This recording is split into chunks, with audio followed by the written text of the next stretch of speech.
Idahoans on the road should pay extra attention while driving to avoid wildlife this winter. The Idaho Department of Fish and Game issued a warning last week that wintertime is especially dangerous for both drivers and the wildlife that might cross roads, such as deer, moose, and elk. The IDFG said hitting elk or deer is hazardous to drivers and passengers, not to mention the thousands of dollars in damages. James Brower, the regional communications manager for the Upper Snake region of IDFG, says winter roads mean drivers need to be even more careful. Some of the dangers of that is if you try to slow down too quickly on an icy road, that can actually send you, sideways and then lose control and then get off the road.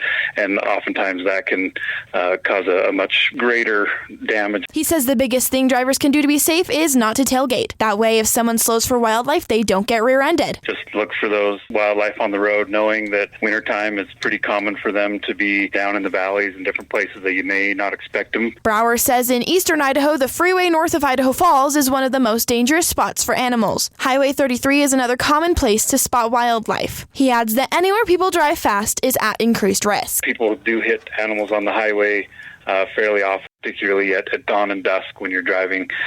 You need to be a little bit more aware. Drivers should also be careful in rural areas, but that doesn't mean city driving is void of wildlife. Be aware that no matter where you're driving, there's always a possibility of running into wildlife in Idaho. Fish and Game emphasizes that wildlife crossing signs on the road are there for a reason. If you see a sign posted, pay extra attention, and if you see one animal, there are likely more. Like Brower said, if you see animals on the road, slow down safely, but don't swerve or skid off the road. IDFG says this is how most serious accidents involving wildlife happen. It isn't uncommon to kill an animal with your car when you hit it. If you hit an animal, you have 24 hours after hitting it to report the animal. You can report animals that you hit or that someone else hit online at idfg.idaho.gov. For BYU-Idaho Radio, I'm Kimber Pierce.